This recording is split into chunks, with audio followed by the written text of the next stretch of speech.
Hello, and right here we're going to be making attempting to, maybe I should say, to make blueberry jam here today. We did this last year, and the taste was excellent, but the consistency was that of like snot, honey, and it's kind of runny, very, very runny. So we're going to try something a little bit different this year. I haven't seen what this turns out. Again, it was really good last year, so we're going to stick with the same freezer jam recipe, but we're going to use the low sugar version of it here. Where's our box? Oh, right here, I think. Yeah, we're going to try the low sugar version, see how that turns out. I've always been told that the low sugar has a little bit more pectin in it, so hopefully that'll have a little more set to it, because that's what we need here for the blueberries. So anyway, we got our blueberries measured out, 6 cups of blueberries. You're supposed to obviously wash those and then finely chop or mash them, which is what we did last year. So we're going to kind of follow the same directions, just with the low sugar recipe, and cross our fingers out and hope that turns out. If it doesn't, I think we have enough blueberries here to maybe try something else. There is a cooked jam recipe as well. In my experience of it, whenever you cook it, that drastically changes the flavor. Not necessarily maybe a bad thing sometimes, but in this case we're going to try to stick to as close to the blueberry flavor as we can. Okay, so let's wash these things up here real quick a minute. We got these from Blue Star Farms. An adequate name for a blueberry farm, if you ask me.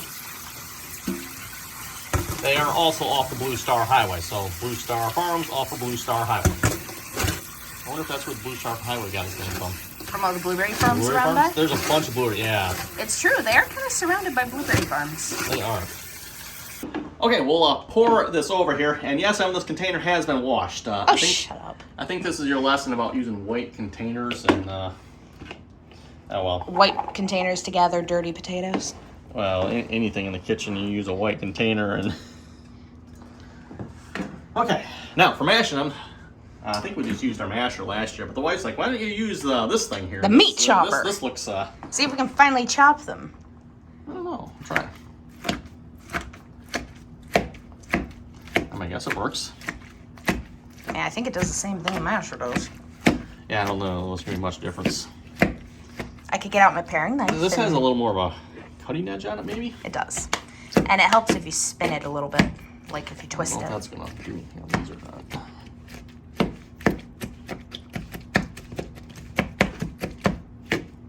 I could get out my paring knife and cut them up real nice for you. Well, the other option I thought about too, we could try in the blender and just give them a quick zit-zit. A zit-zit coarse blend? Yeah, see what's at that? Really, the only thing pretty about blueberries is their outside. Everything on the inside isn't that attractive. Okay, yeah, so real pro tip here, Evan. We don't typically do this in our jams and gels, but like if you're looking to sell your jam or gel and you're looking just like the best looking stuff you've ever seen, everyone, yeah,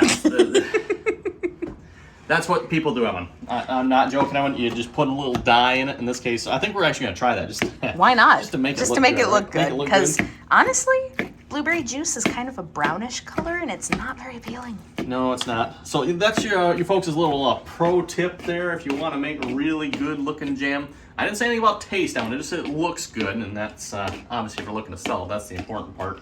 Right. We're just getting juice at this point. I don't think it's really crushing them up that good. Maybe we should go back to the masher. That is skin. That's good. I thought that was a leaf at first, but... No, that's the inside of the blueberry skin. Interesting. Right? Not very appetizing looking. Not particularly. Well, why don't you go back to the masher then, because this is... I'm kind of working, but it's more skinning them than anything. Yeah, let's see. This is what we used last year, so... Sound. Switch. Like get some. There you go. You're welcome. You folks can listen to that. That'll be... I don't know what's wrong with you people out there. There's probably some ASMR channel that's like very pro fruit squish. There you go. We can start a new channel with the. There we go. Fruit squishing. We could do a cat ASMR and just get all pumpkin screams. Oh boy. All right, so consistency-wise, got a lot of juice, but it looks like a lot of still intact berries. When you get down to this level, it's kind of hard to really aim at the few berries that are left. All right, this thing's not gonna do a whole lot more. No, probably not. Maybe we just stick the blender in there, just give it a couple of quick zits and. Oh, the immersion blender? Yeah. Yeah, that sounds. That actually might work pretty good. It's not in here. It is in there. It's underneath the cheese grater. And then the connections are. Yep. There you go. Where do we go with that one? This one, is it meringue? Yes. Yeah, you folks want the best meringue. You want to use one of these with one of those. And Oh, I tell you what, whip those eggs. You're That'll- going to get some stiff that'll peaks whip it out of up. that. that is what you want. Let's try this and just Just on the regular speed. yeah, just turn it real slow maybe and. Just do surface pulses.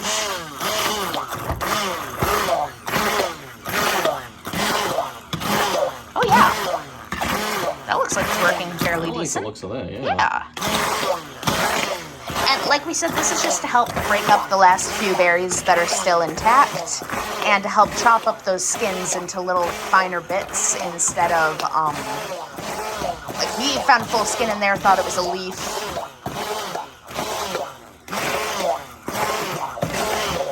And I would imagine. Okay, so I did a little bit of reading online before we did this because I was just curious seeing what they're ordering for recipes and stuff. Normally, I must have left it over there. Normally, we just follow the recipe that's in the pectin box. But I went and looked and see if there was any. There's some other recipes out there. From my reading, blueberries are very low in natural pectin.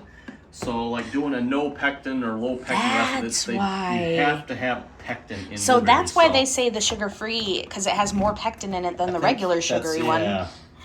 Okay, we're getting set to cook this here now. The low sugar is a little bit different than the normal stuff here. The normal stuff, you just cook your pectin, throw it in here. But with this one here, you got to cook your sugar here with the pectin first, and then we add our fruit and stir for 1 minute. So we are going to need a Dutch oven pot probably. Because as you all know, if you watched the cherry video, if you pour the sugar into it or the fruit in while the sugar's hot, it expands like crazy. Yeah, don't do that. You do want one of these large Dutch oven pots. I'm definitely no cooking expert. My knowledge of these is it's a big, heavy pot, and it doesn't burn very quickly because of that. So It's nice and thick. It keeps the heat even. So that we need. How much water do we need here? Exact amount of sugar for this. We need 2.5 cups. Oh, that's not that much sugar. Okay, that's just over 2.5, I think. Into the pot. Also, I believe our pectin needs to go in. I think that's sitting over there yet. Little brown bag. 1 cup water. Okay.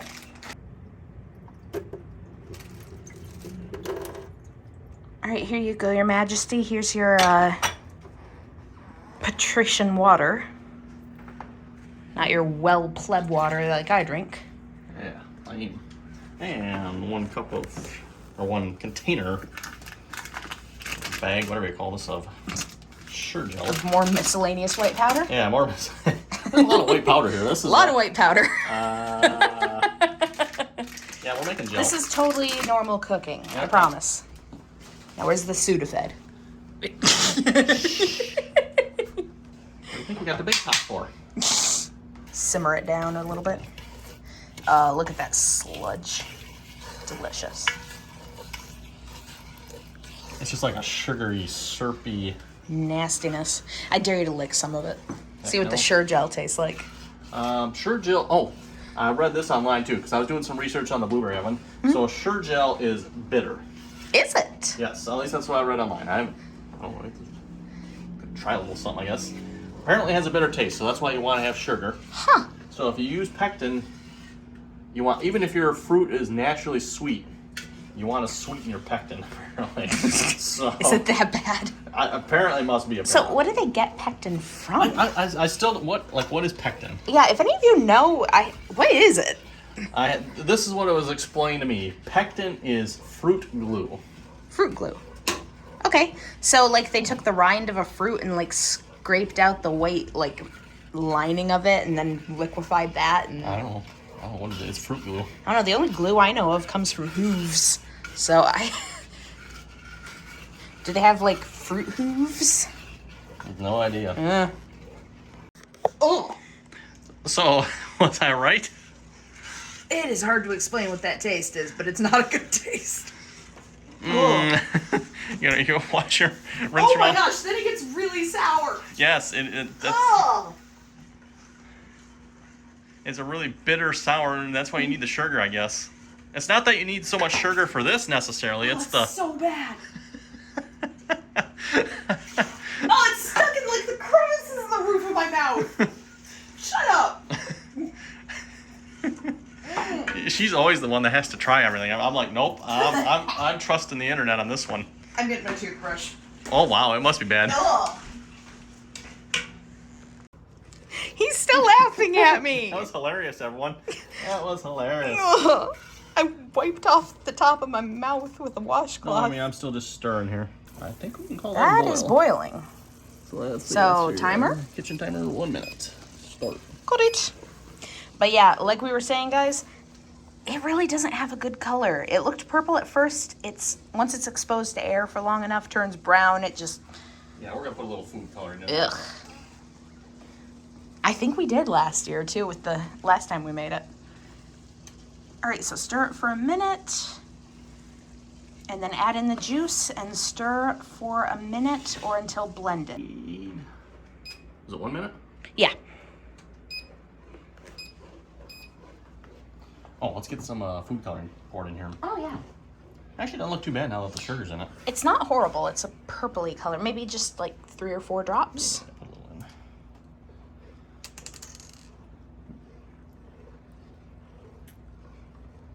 in. Yeah, that should be good.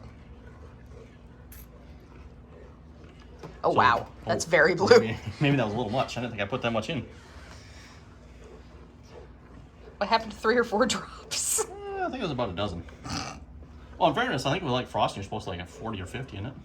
Well, it depends on what shade you want to get. That's mixing it now. That is very blue. Is this where blue raspberries came from?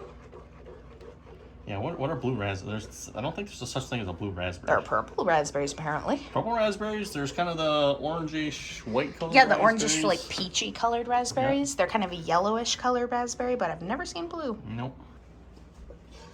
All right. Is that hot? Oh, we're good. Excellent.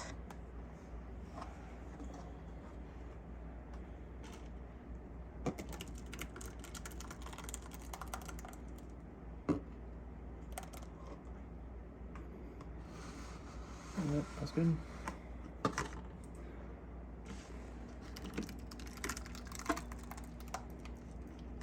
That color is gorgeous. Looks pretty. Mm-hmm. Should I be a little concerned how runny it is, though? Nah. You got an extra hand, you can grab this ladle and scoop the remainder out.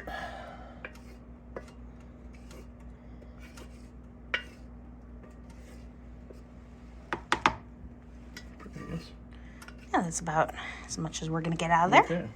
That's setting up on the spoon, isn't it? It looks like it. Ooh, that is. That's good. That's sign. solidifying. And I think it's usually 24 hours. I'll double check the directions on it. But whenever you do this stuff, any freezer jam, you let it set for 24 hours before you actually freeze it. So we'll come back to you guys tomorrow and let you know how it worked out. Exactly. Normally we don't do that because normally it always turns out. But this time, everyone, we'll give you folks an update here and let you know if this stuff actually sets up here or not. Well, it's been 24 hours later here, and I don't know if you can see that on the camera or not, but I mean, it looks solid. I think that's set up here this year, so I don't know why it's so humid on top. That's kind of weird. I haven't seen that before. But anyway, that's because of the condensation. It was still hot when we put the lids on. Oh yeah. Now speaking of this stuff, by the way, here, this was the no sugar stuff. We had the same thing with the cherry. Like this stuff stays like extremely liquidy for like many hours.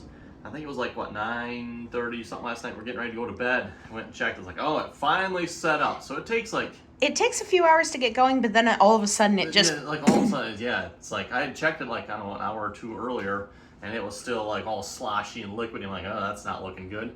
And then, yeah, right before we were going to bed, checked it, like, whoa, well then, okay. So anyway, we should be ready to put this in the freezer here now. It's been, like I said, 24 hours, so...